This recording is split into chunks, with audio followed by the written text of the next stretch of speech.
Eu sou Rita Schneider e líder de World Wide Wings.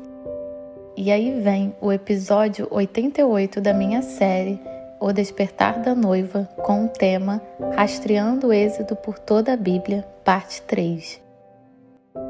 Continuaremos rastreando o Êxodo pela Bíblia.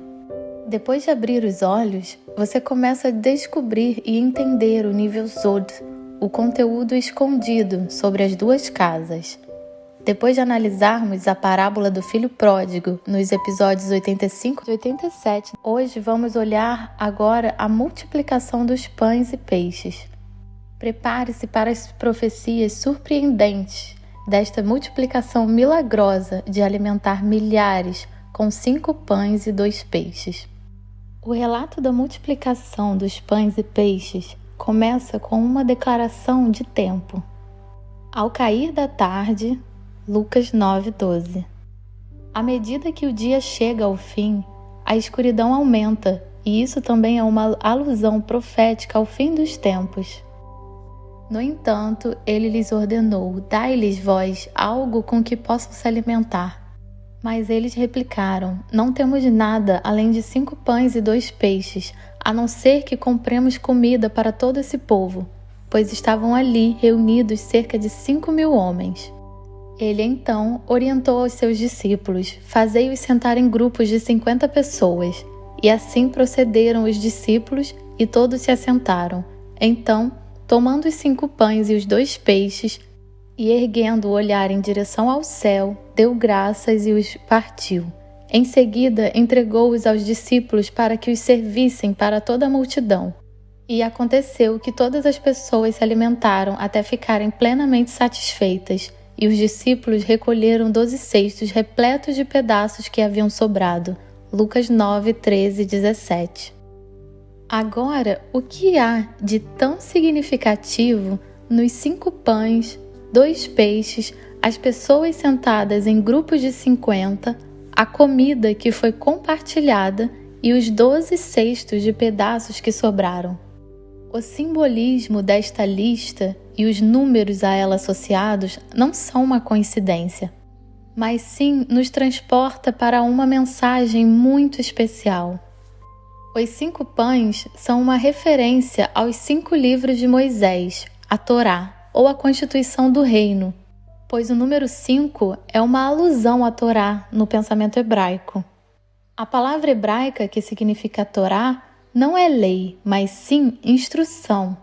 A instrução de um pai amoroso para com seus filhos. E os pães simbolizam a palavra de Elohim e, claro, o Messias, que é o pão da vida. Yeshua afirmou-lhe: está escrito, nem só de pão viverá o homem. Mateus 4:4. Os 2 peixes referem-se às 2 casas de Israel, a casa de Judá e a casa de Israel, que até hoje estão divididas. Os grupos de 50 pessoas referem-se ao ano bíblico do jubileu. No 50º ano, todos os cativos de Israel serão libertados. O alimento para as multidões é uma imagem para os descendentes de Abraão, que serão tão numerosos quanto as estrelas do céu e a areia da praia.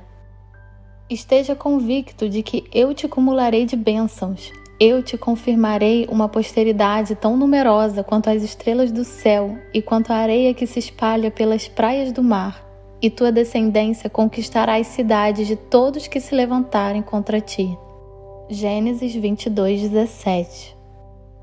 Tua posteridade se tornará numerosa como a poeira do solo. Tu te estenderás para o ocidente e o oriente, para o norte e para o sul, e todos os clãs da terra serão abençoados por teu intermédio e por tua descendência. Gênesis 28:14. Yeshua teve pena das multidões porque eram como ovelhas sem pastor. Em Ezequiel 34, Yahvé repreende os pastores espirituais de Israel, ou seja, os líderes religiosos, por não alimentarem suas ovelhas espirituais, por não reunirem suas ovelhas dispersas e perdidas e também por não curarem os feridos e enfermos. Esta era a situação espiritual do Israel perdido. Buscarei as ovelhas perdidas e trarei de volta as que se desviaram. Enfaixarei a que estiver ferida e cuidarei da recuperação da fraca. Ezequiel 34:16. E esta era a situação do Israel disperso. Por estes motivos, elas estão dispersas, porquanto não há um só pastor de verdade, e ao se espalharem sem rumo, tornaram-se presas fáceis e alimento para todos os animais selvagens. Assim, as minhas próprias ovelhas vaguearam por todos os montes e por todas as altas colinas. Foram debandadas por toda a terra e ninguém se preocupou com elas, nem as procurou. Ezequiel 34:5-6. Mas Yahvé, o bom pastor, prometeu apacentar suas ovelhas nas montanhas de Israel. Ezequiel 34:13-14. Assim como Yeshua alimentou as multidões no deserto, nas montanhas de Israel, pelo mar da Galileia, na terra histórica da casa de Israel, Reino do Norte. Ele não apenas alimentou as multidões, mas também curou os enfermos. Ele prometeu o mesmo para o retorno das ovelhas de Israel em Ezequiel. Yeshua não permitiu que as multidões da multiplicação dos pães e peixes voltassem às aldeias para se alimentarem, embora a noite estivesse chegado, ou profeticamente falando, uma indicação do fim dos tempos, um tempo de escuridão espiritual. Não retornar às aldeias é um símbolo das igrejas ou instituições religiosas do sistema mundial babilônico, do qual Yahvé está ordenando que seu povo saia. Então ouvi uma outra voz dos céus que exclamava: Retirai-vos dela, povo meu, para não serdes cúmplices em seus pecados e para não participardes das pragas que a atingirão. Apocalipse 18:4. Afinal, Yeshua é o pão da vida. Eu sou o pão da vida. João 6:48. E como um pastor fiel, ele proverá alimento para suas ovelhas. Ele promete alimentar seu povo no deserto durante o tempo sombrio da grande tribulação, pouco antes de sua segunda vinda. Então foram entregues à mulher as duas asas da grande águia, a fim de que pudesse voar até o local que lhe havia sido planejado no deserto, onde seria sustentada pelo período de um tempo, tempos e meio tempo, absolutamente fora do alcance da serpente. Apocalipse 12:14. Yeshua alimentará Israel com sua Torá, representada pelos 5 pães. É somente quando alguém se afasta das aldeias, uma metáfora para as igrejas ou sistemas religiosos deste mundo que as escrituras chamam de Babilônia ou mistura, confusão, que se torna verdadeiramente satisfeito e preenchido com o sustento espiritual tanto da palavra escrita da Torá, quanto de Yeshua, a palavra viva da Torá de Elohim. De fato, havia tamanha abundância de alimento no deserto nas mãos de Yeshua que sobraram 12 cestos de pães. Estes 12 cestos cheios de pedaços que restaram representam a reunião e restauração das 12 tribos das 2 casas de Israel e Judá em um reino unificado que Yeshua, o bom pastor, alimentará assim que reunir todas as suas ovelhas espalhadas. 12 também representa o governo perfeito. Por exemplo, no reino de Yahvé, os 12 apóstolos se sentarão em 12 tronos e governarão as 12 tribos de Israel.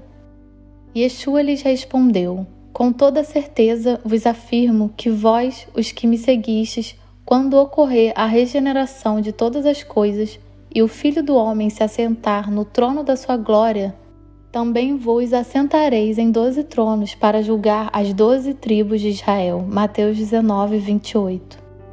E por último, apenas o remanescente será conduzido à Nova Jerusalém, que tem 12 portas com o nome das 12 tribos de Israel. Não haverá uma porta chamada pagã. Tinha um sólido e altaneiro muro com 12 portais e 12 anjos juntos aos portais. Nessas portas adornadas estavam escritos os nomes das 12 tribos de Israel. Apocalipse 21:12. Este será o sistema perfeito de governo do reino eterno de Yahvé. E qual é a mensagem nesta história? Você deixou ou está em processo de deixar os sistemas religiosos babilônicos que contêm uma mistura de verdade bíblica e ensinamentos pagãos e humanísticos? Yeshua chama seu povo para fora da Babilônia e promete alimentá-los e sustentá-los no deserto. Assim como Yahvé tirou os filhos de Israel do Egito, os sustentou no deserto e os preparou para entrar na terra prometida. Em hebraico, a palavra deserto é Midbar, que curiosamente é o nome hebraico para o quarto livro chamado Bimidbar, que significa no deserto. Esta palavra contém a palavra hebraica debar ou devar, que significa literalmente palavra, como em a palavra de Elohim. O nome do quinto livro da Bíblia, Deuteronômio, também está relacionado a essa palavra. E a palavra hebraica devarim, que significa palavras de Elohim, é a forma plural de devar. O Santo dos Santos, no tabernáculo de Moisés, também se chamava Deveer, que em hebraico significa oráculo.